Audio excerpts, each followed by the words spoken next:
This is the third shubha now. Third shubha, yes? Misconception 3.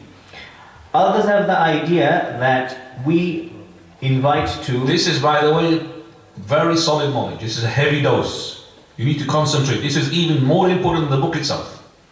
This introduction is more important than the book itself, which is the description of the prayer. This is to do with the methodology, the frame in which we put everything, not just the prayer, everything in it. Zakah, Hajj, okay, fasting, is in that frame. So that frame, you have to understand it. If you don't understand your frame, you're lost.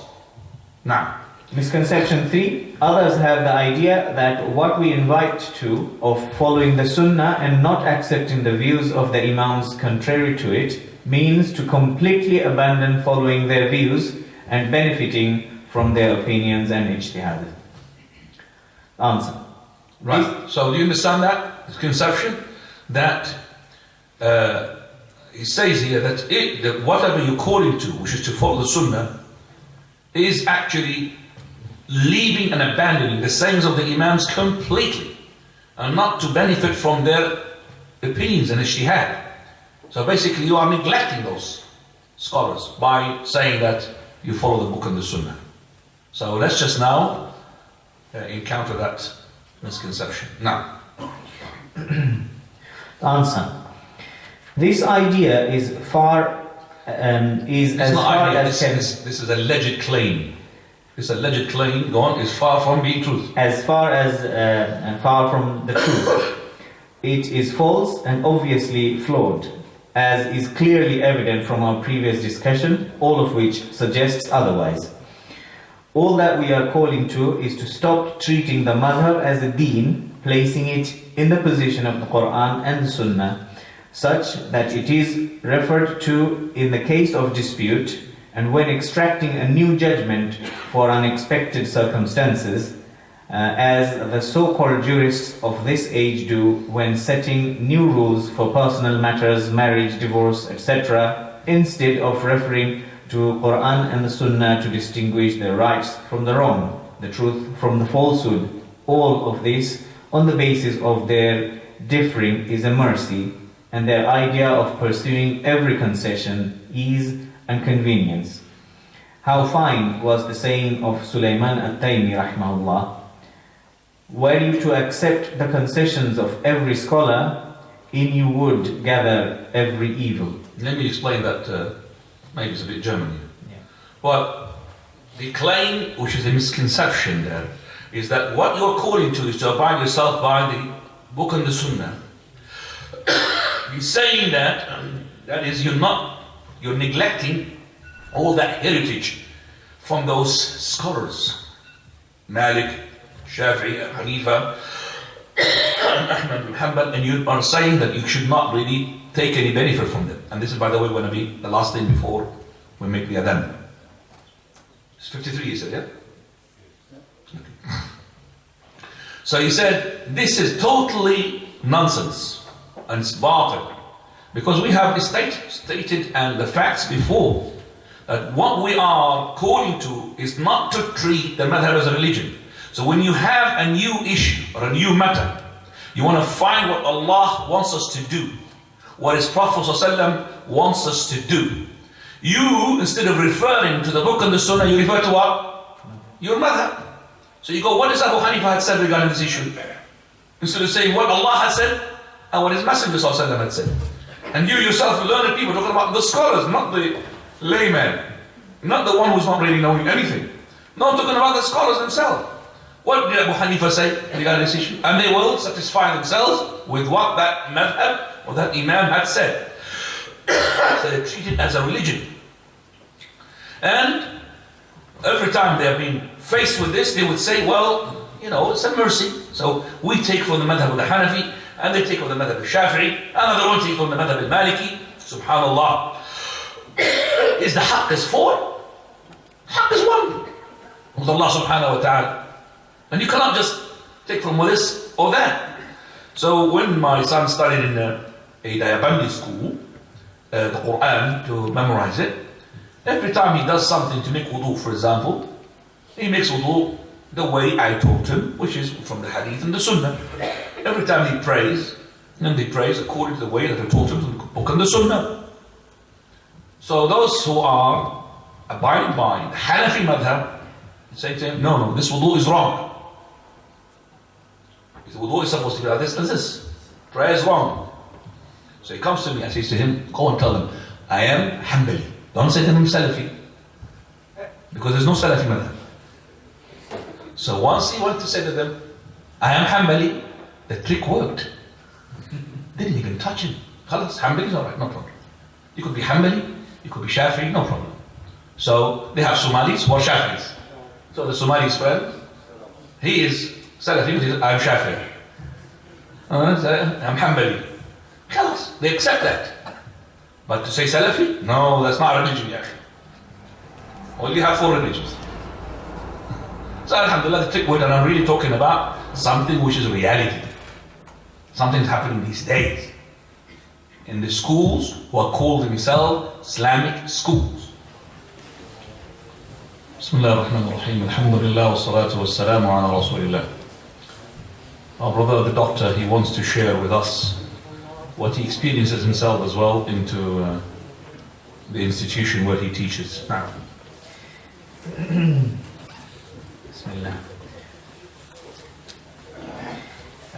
This is just a very short incident, which is compared to these big occasions and big events, nothing, but still happening, and we would face it, I believe. When I was leading one of the congregations of the Salah, at the end of the Salah in the institute, one of the ustads from this particular mother came and asked me a question, Ustad, have you done full wudu? So it implied, I understood, that whether I have done the masa on the socks or whether I did the full wudu or not. So I said, what is the problem? It should be okay. He said that no, for us, if we did wudu on the socks, then the wudu is not valid, so we'll not be able to pray. And then later on, one of the policies was changed that the non-Maulanas are not allowed to lead the prayer. So it still happens. And I told the Ustad that, when you go to Haram, would you not ask the shuyukh, what did you do? We would pray with them. But it doesn't, the aql doesn't work. And that is why some of them, they will not pray, or if they pray, they will repeat the prayer. Because the Imams of the Haram, they wipe over the sock.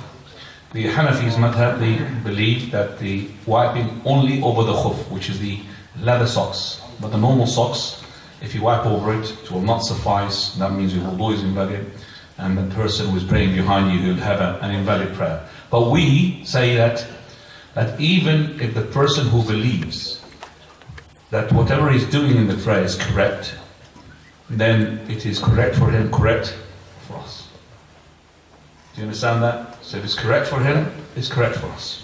So for example, if the Hanafi was an Imam, and he decided not to recite the Fatiha, and you know that the Hanafi man, that they regard the Fatiha is not a pillar, they regard it compulsory. Meaning that if you don't recite the Fatiha, you sin, but your prayer is what? Valid. So he led me in the prayer. I will never treat his prayer to be invalid, because he does not treat it invalid, because he truly believes.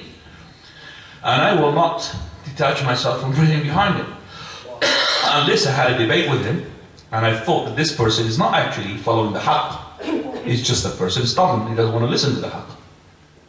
So after we have a dialogue, and I feel that that person, hang on a second, he doesn't really hear, he knows the haqq, but he's sticking to the madhab because he thinks this is a religion, then I would not really pray behind him. But most likely that these people, they will be following Abu Hanifa's madhab because they believe Abu Hanifa is what? Infallible, mistakenless. This is another one of these things as well. Later on we're going to discuss. Let's go to Ibn Abdul Bar, what he says. Related by Ibn Abdul Bar in Jami' Bayan al-Ilm, volume 2, page 91 and 91, who said after it, there is ijma, consensus of opinion on this. I know of no contrary view.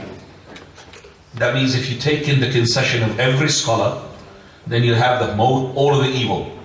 So if you take in for example, the concession of Abu Hanifa regarding a certain issue, which other scholars say it's not right, and you're taking the concession of Shafi'i in one issue, which the other scholar is not so right.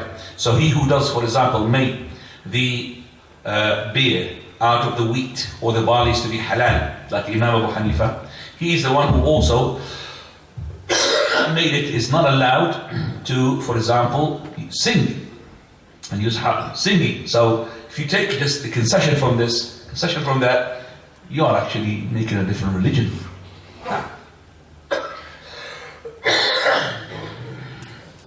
All this pursuing of concessions for the sake of it is what we reject, and it agrees with Ijma, as you see.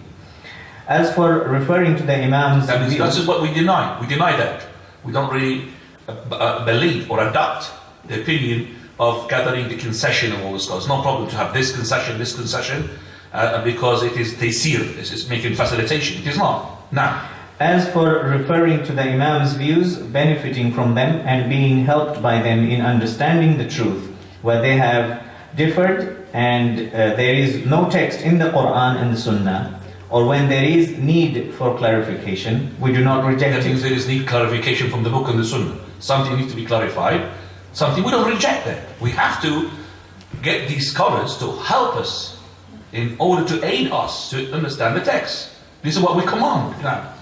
In fact, we enjoin it and stress upon it, for there is much benefit expected in this for whoever treads the path of being guided by the Quran and the Sunnah. Allama Ibn Abdul Bar rahimahullah says in the volume 2, page 182. 72. Can I just ask everybody, please come closer and leave no gaps. Everybody come closer and you'll leave no gaps. The gaps is not really allowed in this class. Sunnah is, you're reading the Sunnah, you want to be the Sunnah, inshallah. As close as possible. Go ahead. Hence, my brother, you must preserve the fundamentals and pay attention to them. You should know that he who takes care over preserving the sunnahs and the commandments stated in the Quran considers the views of the jurists to assist him in his ijtihad upon open up different angles of approach and explain sunnahs which carry different possible meanings, does not blindly follow the opinion of any one of them the way the sunnah should be followed without analysis, nor ignores what the scholars themselves achieved in preserving and reflecting on the sunnahs, but follows them in discussion, understanding and analysis, is grateful to them analysis and is grateful to them for their efforts through which they have benefited him and alerted him about various points, praises them for their correct conclusions, as in the majority of cases, but does not clear them of errors just as they did not clear themselves. Such is the pursuer of knowledge, who is adhering to the way of the pious predecessors.